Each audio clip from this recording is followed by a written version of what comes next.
Patricia Wasserman, bonjour, merci d'être avec nous. Bonjour Lise. Alors Patricia, vous êtes membre du Mnebrit et vous organisez demain soir, mardi 17 janvier, une grande soirée très importante à l'Écuche dont Gad Ibghi nous a déjà parlé jeudi dernier.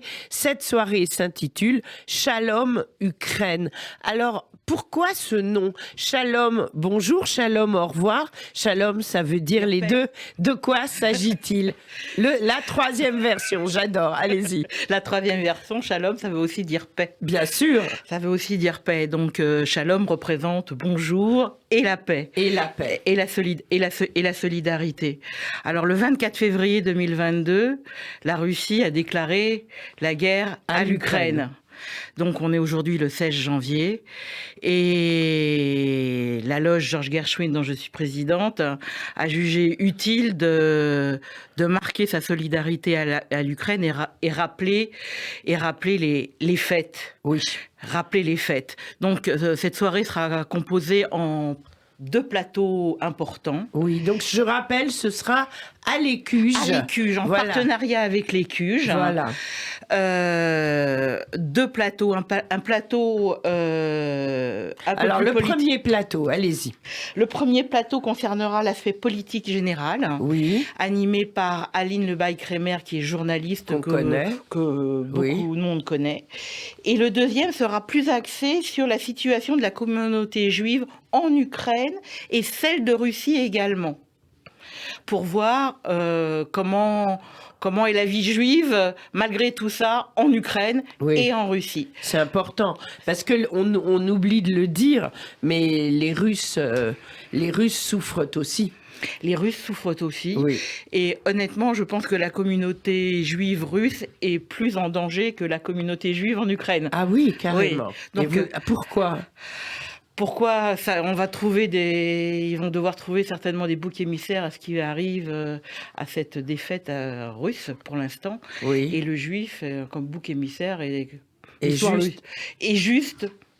Oui. Et juste là. Désigné. Désigné, oui. Il y a déjà eu des problèmes. Vous en avez entendu parler. Donc venez à la soirée. Venez à la soirée demain. On va en parler. On va en parler.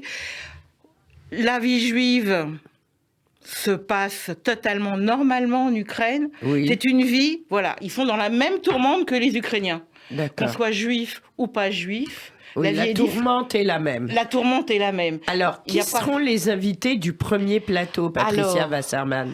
Les invités, ce sera l'ambassadeur d'Ukraine en France, son Excellence Vadim Omeshenko, excusez-moi la prononciation parce que je suis pas Comment vous au top. Ne parlez pas encore le russe et l'ukrainien? Comment je vais m'y mettre, c'est promis. Oui.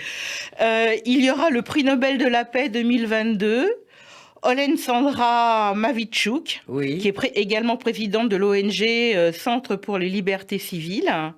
Il y aura Irina Mitrichin, encore une fois, excusez-moi de la prononciation, historienne spécialiste de l'Ukraine. Oui. Il y aura David Frank, qui est président du Conseil des Français en Ukraine, qui est juif également, et qui parlera également de la communauté juive.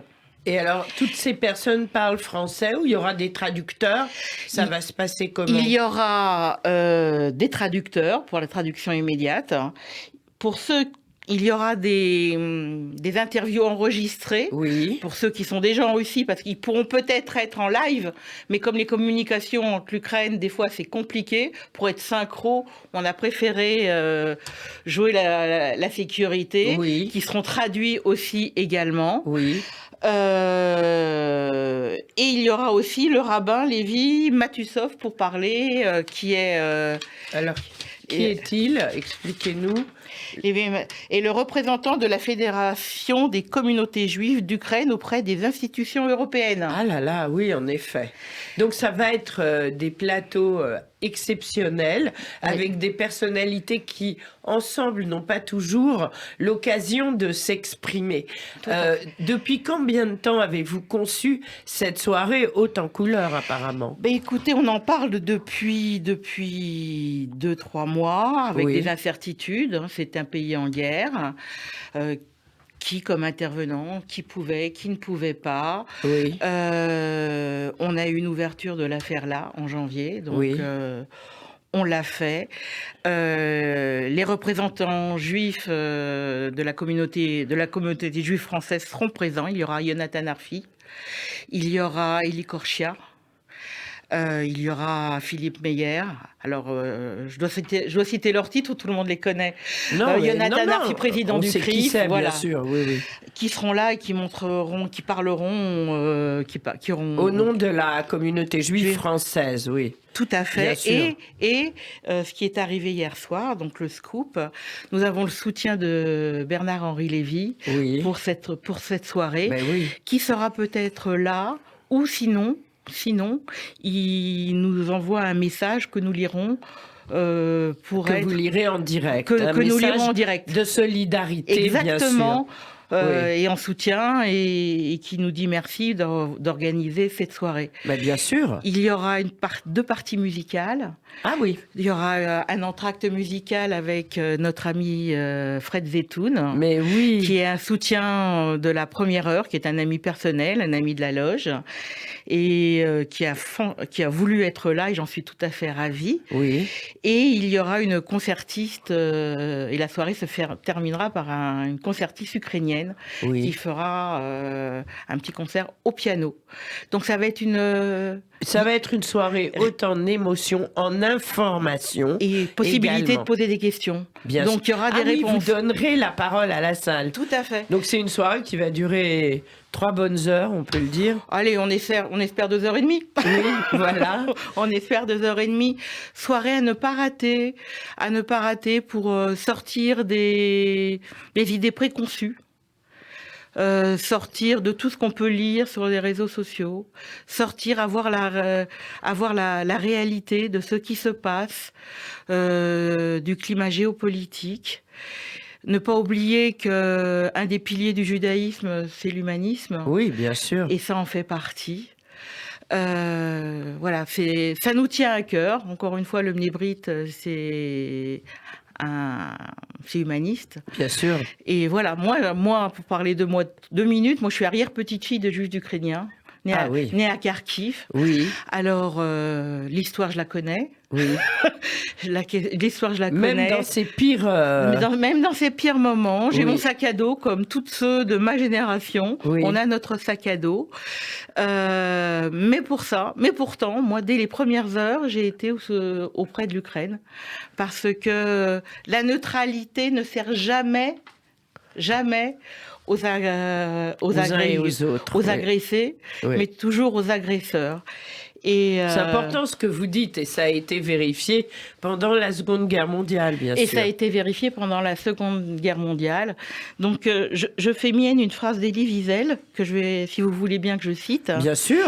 Nous devons toujours prendre parti. La neutralité aide l'oppresseur, jamais les victimes. Le silence, le courage, le persécuteur, jamais le persécuté. Toujours être à côté des persécutés. Et si on avait eu ça, nous, en 40, peut-être que les choses n'auraient pas tourné pareil. C'est vrai. Donc, être aux côtés des persécutés, c'est important. Bien sûr. Aujourd'hui, la Russie bombarde des crèches, des écoles, des hôpitaux. C'est pas une guerre où c'est soldat contre soldat. On frappe des enfants et on ne peut être que solidaire. Bien sûr, on ne peut être que solidaire. Et c'est ce qui va se passer à l'Écuche demain soir, avec ces 2 tables rondes, le plateau artistique que vous venez de citer. Alors, comment fait-on pour s'inscrire ? On va sur écuche.fr ou on s'inscrit auprès du Mnebrit ? On va sur écuche.fr, sur l'événement Shalom Ukraine. On met son nom, c'est gratuit. On demande une inscription obligatoire pour des raisons de sécurité. Bien sûr. Et c'est à quelle heure ? À 20h ? C'est à 20h. Voilà. Donc soyez bien à l'heure, hein, parce que je pense que vous commencerez à l'heure, bien sûr, étant donné l'importance du programme. Du programme, voilà. Et tous les intervenants ont répondu oui tout de suite. Immédiatement. Ah, immédiatement. Oui. Ça a été Ah oui, immédiat, des merci non-stop. On attendait cette soirée. Les intervenants attendaient cette soirée. Ah oui. Attendaient, et que la communauté juive se mobilise en faveur, ça marque un vrai symbole. Bien sûr. Ça marque un vrai symbole. Et je suis fière de ma loge. Il y a de quoi. Je suis fière du Mnébrite de pouvoir mettre cette petite pierre dans cet édifice. Évidemment, évidemment. Et qu'est-ce que plus loin vous espérez de cette soirée? Parce que c'est quand même une soirée très politique. C'est la première fois que vous en organisez une? Politique. C'est politique. Là, c'est politique. On avait déjà reçu la loge Georges Gershwin à l'époque, le père Desbois, sur les Yézidis. Donc c'était politique aussi. Bien sûr. On aime bien. Voilà, on est une loge humaniste. Cette loge a été créée par Chaim Musikant, que vous connaissez très bien sûr. Et moi-même. Et qui était là il n'y a pas longtemps. Qui était là il n'y a pas longtemps. Et on ne peut pas, encore une fois, la neutralité ne sert pas. Il faut avoir le courage d'être à côté des causes justes et des causes actuelles. On ne peut pas vivre dans son petit landerneau et oublier ce qui se passe autour, parce que de toute manière, on est rattrapé par la réalité. C'est vrai, c'est vrai. Eh bien, Patricia Wasserman, moi, je vous propose qu'on termine cette jolie émission avec notre ami Fred Zetoun. Quel bon choix. Voilà, bon choix, on l'embrasse. Ça s'appelle « J'aime tout le monde ». On va écouter si c'est vrai. En tous les cas, merci d'avoir été avec nous et rendez-vous demain soir à l'Écuge à 20h. À 20h. Voilà. Merci beaucoup. Au revoir. C'est beau ce qui m'arrive. Non, je n'en reviens pas. Je parle comme un livre du grand Dalai Lama. J'étais boule de nerfs que des pulsions démangent. J'ai jeté mes colères aux eaux troubles du Gange. J'ai envie d'embrasser à bouche, que veux-tu, mes ennemis d'hier et même des inconnus. Rancunier de nature, je deviens écolo.